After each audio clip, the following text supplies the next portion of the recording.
was 13 has been being in bands. So I feel like if that was ever to stop for me, I would need to do some real soul searching. What is going on, everyone? This is AJ from the Concert Chronicles coming at you with an interview. Today, we're going to have a special guest. It's going to be Alex from Undeath. Alex, what's going on, man? Just chilling. How are you? Thanks for having me. Another day, man, another day, $100. So I was just going to say, if you want, introduce yourself, kind of introduce yourself and the band. That way, for people that don't know. No. Sure. My name's Alex. I sing. I do vocals in a band called Undeath. We're a death metal band from Rochester, New York. We've been around since about 2019, I want to say. Band started in about late 2018. Yeah, that's pretty much all there is to me at the moment. So you said that you guys started in 2018. What was that process like? How did the band form? Were you guys friends at school? All that stuff? No, I actually didn't really know any of the guys until the band started, which is unusual for me because in every band that I had been in prior to Undeath, it was all, like you said, old friends, school friends, stuff like that. So the band started because Kyle, one of our guitarists, and Matt, our drummer, got together, and I think Kyle had seen Matt do videos of him blasting on drums on Instagram or something, and asked him if he wanted to start a death metal band, and they were just jamming on some stuff, and they needed a vocalist, a singer, whatever you want to call it. And at the time, I was in a band called Bone Mask, which was kind of sludgy, doomy, kind of like Neurosis-y kind of stuff with a little bit of hardcore mixed in. And we played a show opening for a death metal band called Defeated Sanity.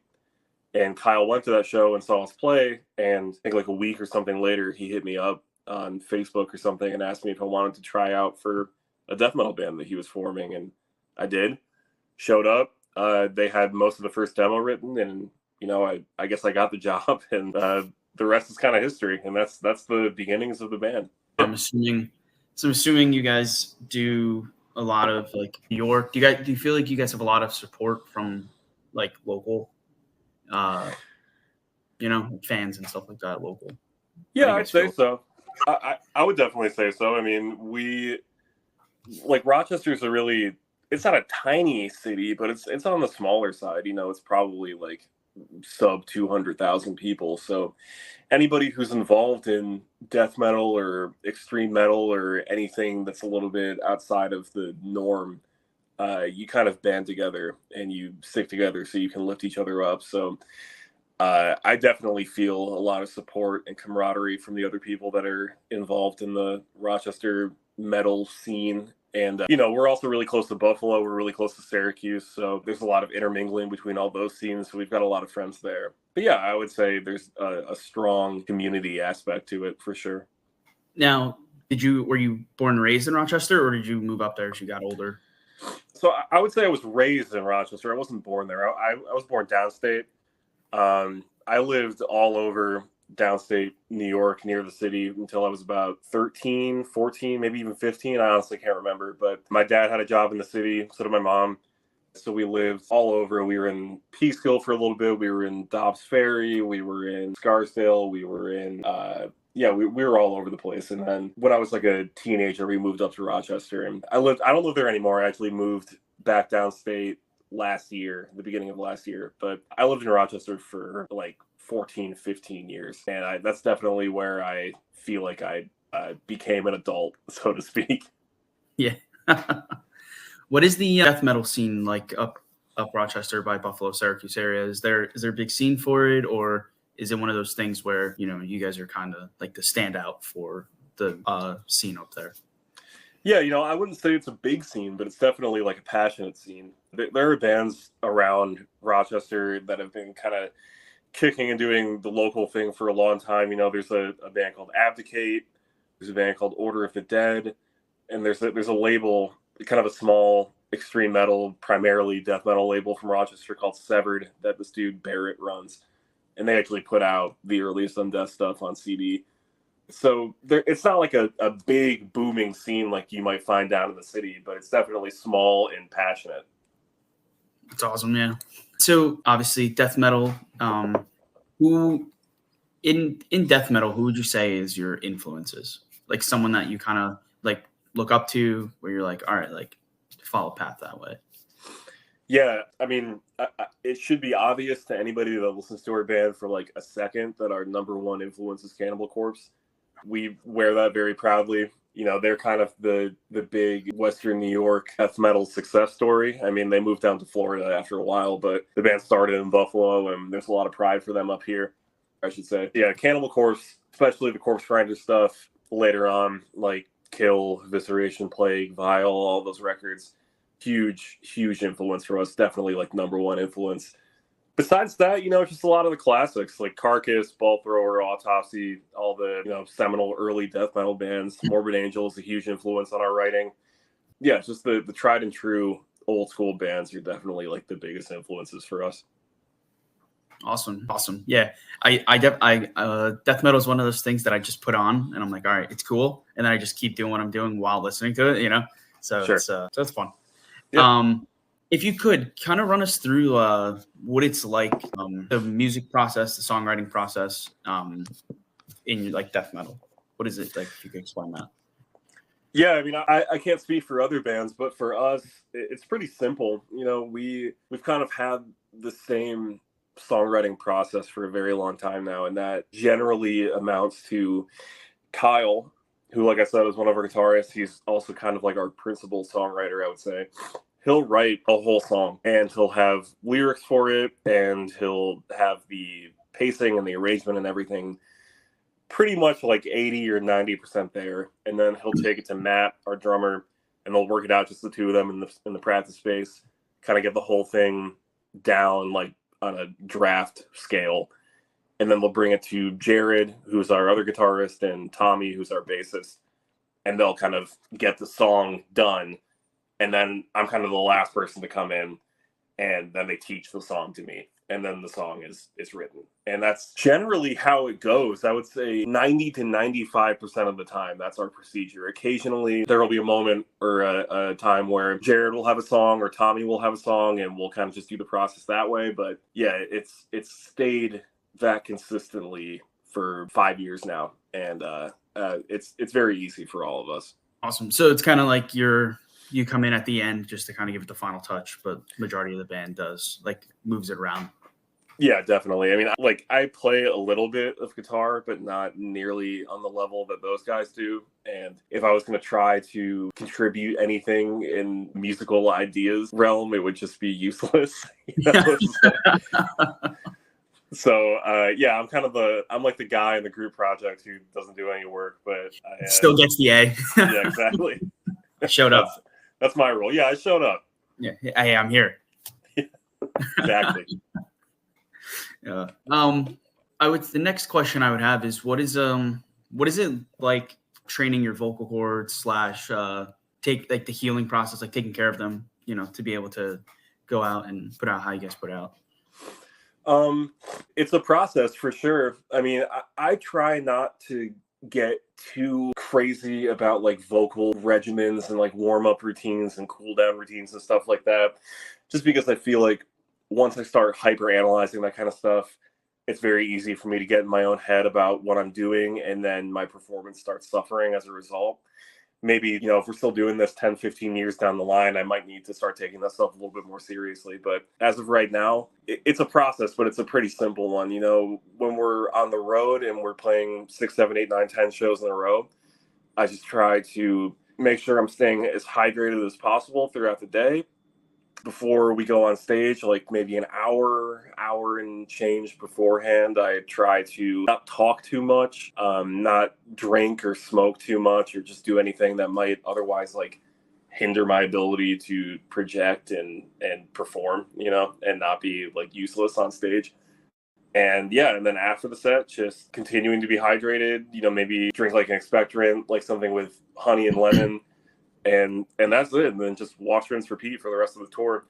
And that's the thing, though, is you never know. Like, you could be touring in environments where you're touring in the middle of winter and you're playing in these dusty clubs and bars, and you're going from smoke-filled bar to freezing cold outside. Like that'll, day after day, that'll really start to wear down on your vocal cords. So it's definitely easier to tour in the summer. But yeah, I just try to do the best I can to maintain any wear and tear that I'm doing on my voice and not think about it too much, and just put my head down and get to the next show.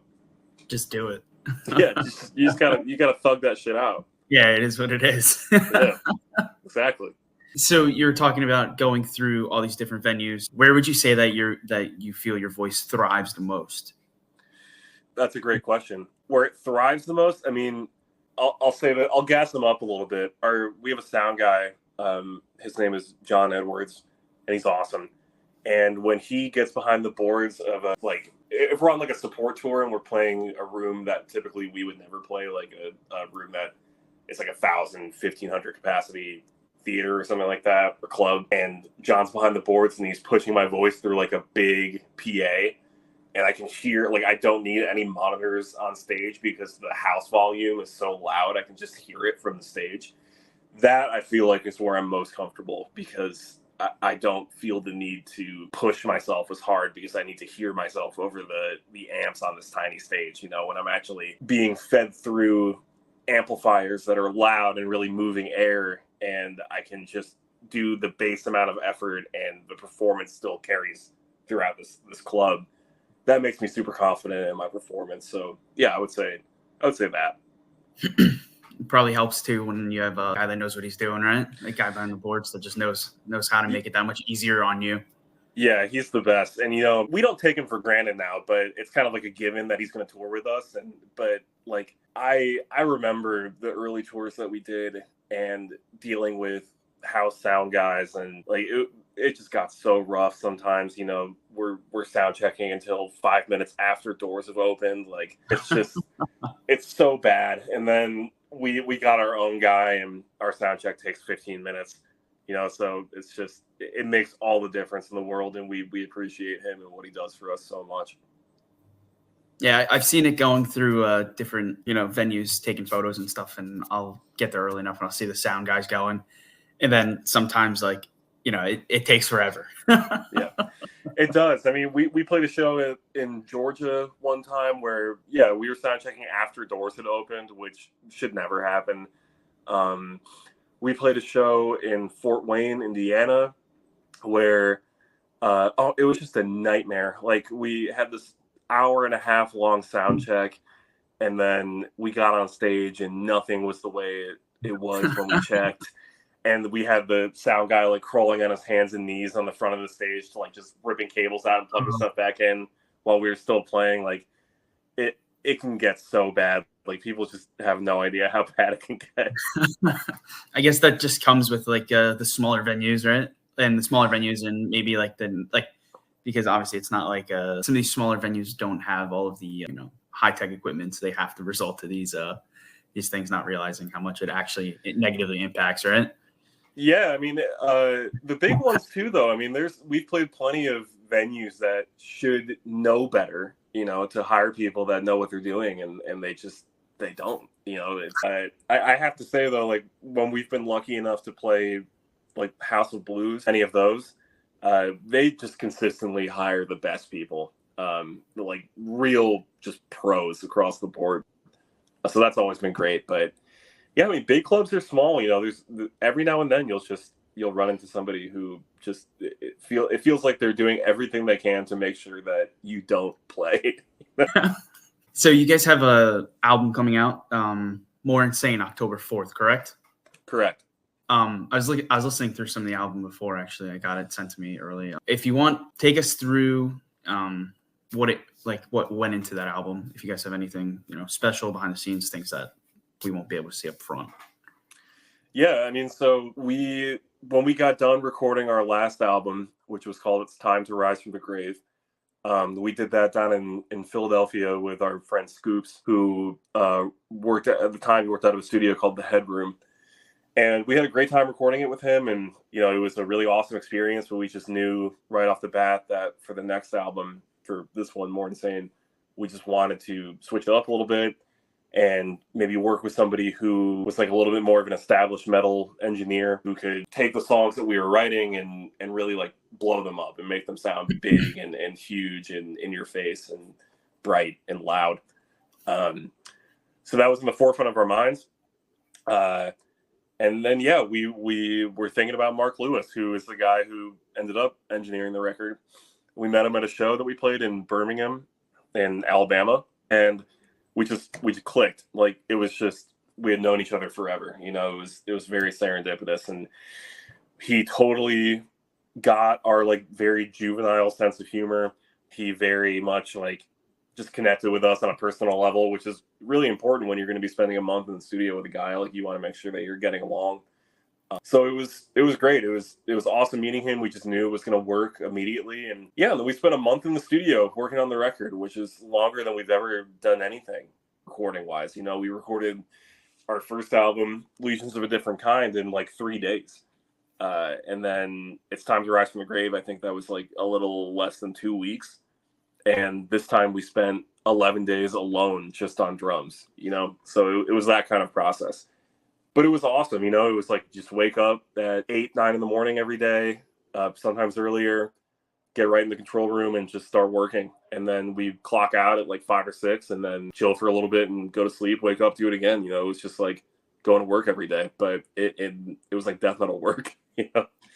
But it was cool. It was awesome working with him, and I hope to work with him again. And I'm extremely excited about how the record came out. Yeah, it's awesome. I like I said, I got to listen to a little bit of it. It sounded really good. I was wondering, seeing that you just worked with Mark Lewis, what was that like? I mean, you said he was awesome. What was that step for you guys? Like, did it yeah, no.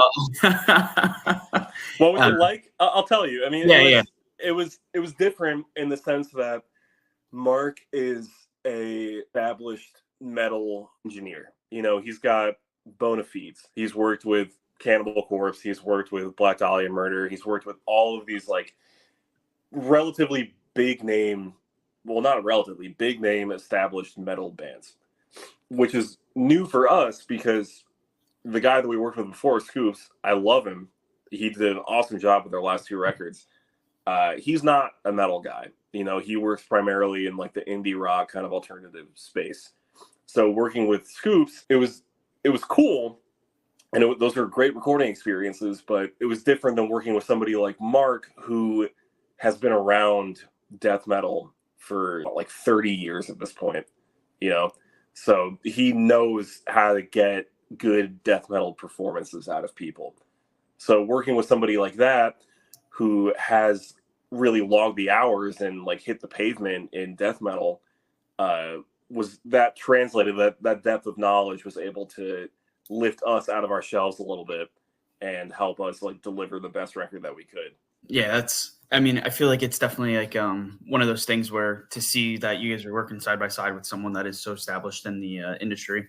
Now, obviously, would never talk bad about anyone else you've worked with in the past, but I feel like it's definitely just shows the level of maybe like the level of rise that you guys are having, and just probably gives you that like more secure feeling, I guess, right? Yeah, totally. I mean, this is like, Cure is a great way to describe it. You know, the whole time, it just felt like we were in good hands. You know, it felt like we were in capable hands, and we felt like there was a guy behind the wheel who knew exactly what we were trying to do and knew how to get us there, and how to get us there in a way that was going to be a step up from what we had been doing before. It made us feel like we were able to stretch out without like embarrassing ourselves, you know? Yeah. I guess it's almost like a safety blanket in a way, because it's like, all right, like if we stretch out and it doesn't work, at least we know if we bounce it off Mark, like he'll be able to help us kind of adjust into the proper way, I guess. Yeah, really definitely. No, for sure. I mean, and he's the kind of guy where he's not going to let you half-ass it. You know, if you're doing something and he thinks you could do it better, he's going to tell you. He's not going to be a dick, but he's going to say, like, you know, I would finish a vocal take and he'd be like, let's do another. You know, let's try that again. And we would just do it until we got it right. And it was the same way with everybody on guitars. It was the same way with Matt on drums. You know, it was just like, we weren't going to move on from something until it was 100% the best that it could be. And that was great. Yeah, I mean, I guess it would make sense, especially knowing how established he is. He wouldn't let you guys put out any half-assed work. Like, you know, he wants to make sure you guys get the best. That's definitely good. Do you do have a specific favorite song off this album? Yeah, I think I have two. Probably my favorite song off the record is the title track. It's More Insane. I love that song. Number two, or maybe even tied for first for me, would be a song called Disputatious Malignancy, which is a very crazy song about, like, I don't know. Kyle wrote the lyrics of that one. I'm not really 100% sure what it's about, but there's a lot of lines about, like, shoving worms and parasites in your brain and having them do mind control on you. It's very weird, but I love it. I love that song. That's a crazy one. Yeah, those are probably my two favorites. This is where coming in at the end shows, right? You're like, well, yeah, I don't know exactly absolutely. what it was, but it works. Yeah, I mean, there will be times where Kyle will show me the complete lyrics for a song, and I'm like, "What is this?" like, dude, I'm just okay. Yeah, like I will do my best to deliver your gospel as best as I can, but like sometimes I have no idea what I'm even saying. You're just like, it sounds good, so it is what it is. Exactly. Oh man. So you guys are getting ready to go on tour. I believe September kicks off, correct? Yep. You guys are starting off in are you guys going overseas first, or are you guys starting off in the States? Yeah, it's like this big 2-month long gauntlet of touring. And it does start overseas. It starts in Tokyo, and then we go from, Southeast Asia. We play Japan, China, Vietnam, Singapore, and then we go from there straight to Australia, and we play 5 shows in Australia. We're starting Perth, which is all the way on the west side of the country, fly out to the east side, play 4 shows down the coast. I think it's like Brisbane, Adelaide, Melbourne, and Sydney, and then we fly from there to LA. I think we have like 1 day off in between, so we'll see if any of us even make it.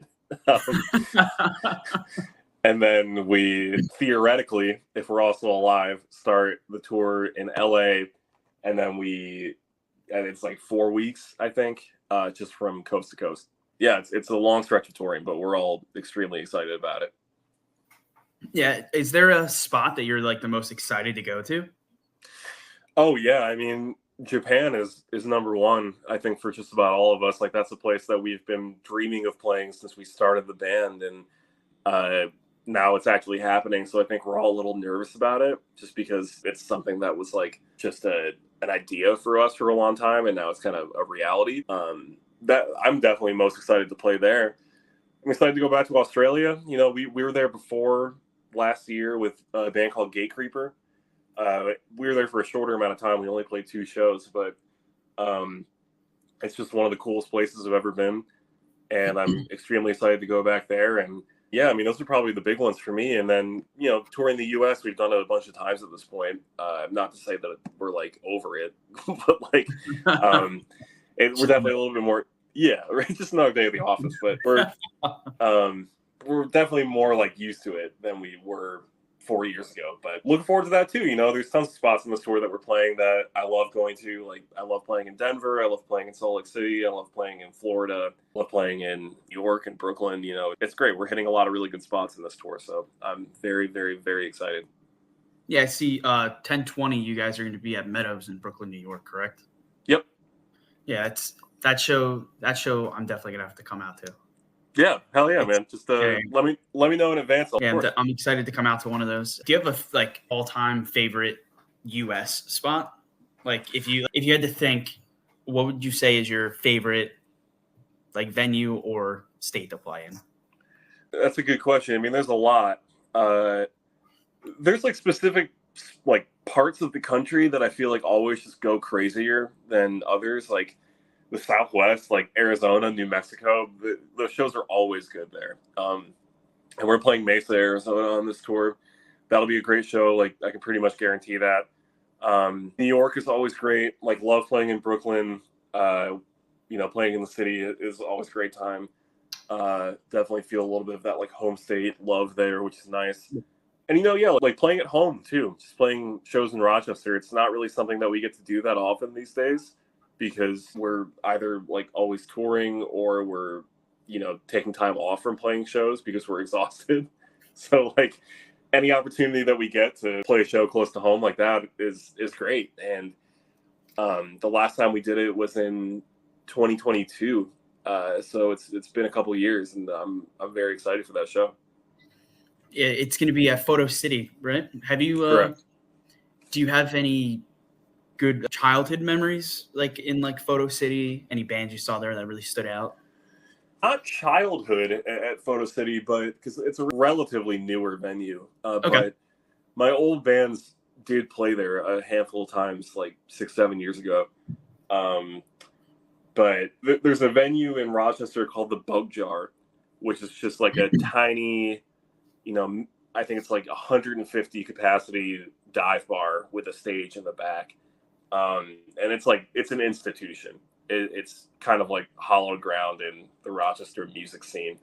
And it's a dive, it's a total dump, but we love it. And it's a place that Undeath has played before. We've had great times there. I think we played our first show there. And long before Undeath was a band, I used to go to shows there all the time. Like I'm pretty sure 80 to 90% of the shows that I saw in Rochester were at the Bug Jar. So yeah, it's a classic spot. Those I wouldn't say I was a child, but I was a kid, and there's a difference. Yeah. But, yeah, those are good memories for sure. Yeah, that's like here in New Jersey, we have a spot called Dingbats, and like what you just described is exactly what I think Dingbats is. Yeah, I've heard of Dingbats. Yeah, very small. There's a bar. There's just maybe 200 people you could fit in there. Like if it's packed. Yeah, I've been there for shows where it's been packed out too. So I mean, it's yeah. I mean, well, at the Bug Jar, we did a show there in like 2021, and it was like a record release show kind of thing for us. And I remember there was like 200 people at the show, so it was sold out. But the way the Bug Jar is oriented, like only about 80 people can actually watch the band. Like everybody else is kind of corralled into this other room where the bar is. So I felt kind of bad about that. Yeah. It's like there's just like in Dingbats, you walk in, the bar's right there. It's like a big round bar. Yep. And then you walk into the venue, like not into, but like you walk towards the stage, and like a quarter of that room is already taken up by the PA guy, like the sound guys. Yep. So it's like you're just standing there, but then as soon as that packs out, it like you just immediately start backing in. So it's almost like a straight line of people just standing there to watch the show. Because then on the left you have the merch people, so it's like everything's just blocked already. That sounds like almost identical to the Bug Jar, and it's cool. It's cool, like playing a spot like that, and there's just a ton of people there. Like it feels good, but also it feels shitty when you realize like half the people there can't even watch the show. Almost feel bad. Yeah, definitely felt bad. So I like to wrap things up a little. I have one question I always like to ask everyone. If it wasn't music, what do you think you would be doing? Ooh, that's a good question. Is it bad that I don't know? I don't know. No. I mean, I went to college for journalism. Okay. So I like to believe I'd be doing something with that, whether it would be like freelancing or doing something similar to what you're doing, like just interviewing people, or writing in general. Like, I don't know. I always loved writing in kind of a casual way. And that's kind of what got me into going to school for journalism. So something to do with that. I don't know. I would have to really sit down and think about it. But the life I've,